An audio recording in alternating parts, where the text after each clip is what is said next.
আমাদের সময় যতক্ষণ জয়েন্ট ইন্টারেস্ট হতো এই ধরনের তো গোলযোগ হয়নি। তো এইগুলো আমার মনে হয় এই ব্যর্থতার পর ওদেরই স্বতঃপ্রণোদিত হয়ে রাজ্যের হাতে ফিরিয়ে দেওয়া উচিত। কথায় আছে চুরিবিদ্যা মহাবিদ্যা যদি না পড়ো ধরা। এই প্রবাদটা এখন কিন্তু একটু বদলে গেছে। প্রবাদটা এখন এসে দাঁড়িয়েছে চুরিবিদ্যা মহাবিদ্যা যদি করো রাজনীতি, তা সে রাজ্যের রাজনীতি হোক বা কেন্দ্রের রাজনীতি।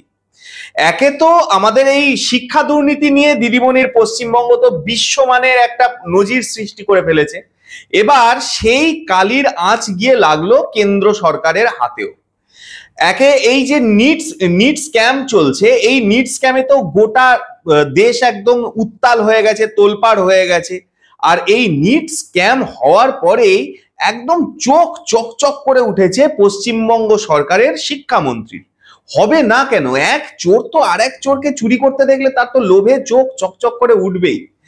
আর এই যে নিট স্ক্যামটা যেটা হয়েছে, এই যে ডাক্তারির পরীক্ষার যে স্ক্যামটা হয়েছে, এটা কিন্তু রীতিমতো একদম ধাপে ধাপে একদম সুন্দরভাবে সাজানো পদ্ধতিতে হয়েছে। কিভাবে হয়েছে সব বলবো। এই গুরুত্বপূর্ণ প্রতিবেদন শেষ অবধি দেখুন। আমি দীপেন্দু, দ্য নিউজ বাংলায় আপনাদের স্বাগত জানাই।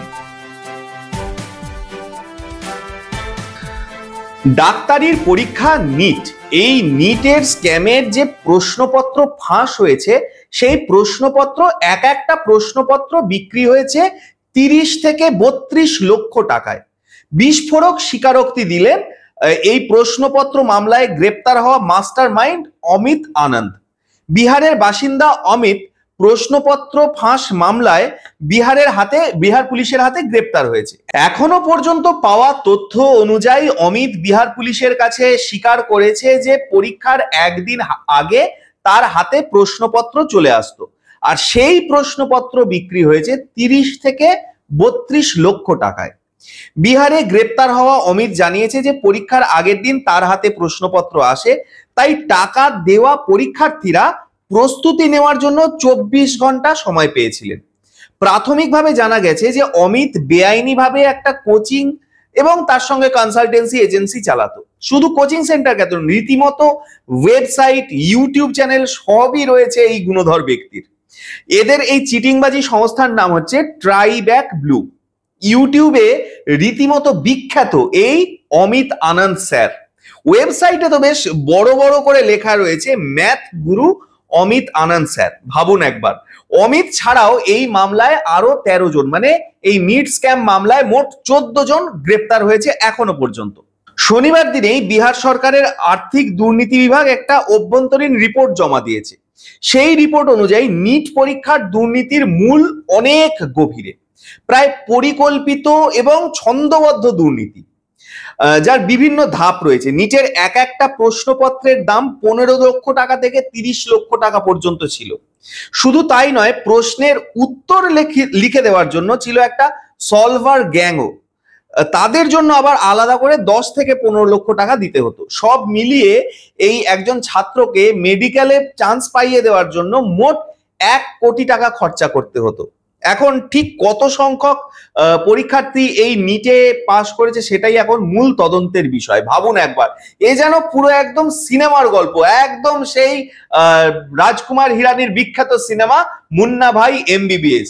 সেখানেও যেরকম আমরা দেখেছি যে সেখানে ভয় দেখিয়ে ডাক্তারির পরীক্ষা দিয়েছিল মুন্না ভাই, এখানে ভয়টা সরে গিয়ে এখানে চলে এসেছে টাকার বিনিময়ে একদম ডাক্তার। ভাবুন একবার, ডাক্তার হওয়ার স্বপ্ন নিয়ে প্রতি বছর কয়েক লক্ষ পরীক্ষার্থী নিজেদের সেরাটা উজাড় করে দেন এই নিটের পেছনে, অথচ সেই পরীক্ষাতেই এত বড় একটা কেলেঙ্কারি। সম্ভবত দুর্নীতির অঙ্কটা কয়েকশো কোটি থেকে কয়েক হাজার কোটি। এদিকে এত দুর্নীতির অভিযোগের পরেও নিটের কাউন্সেলিং প্রক্রিয়া বন্ধ করতে নারাজ সুপ্রিম কোর্ট।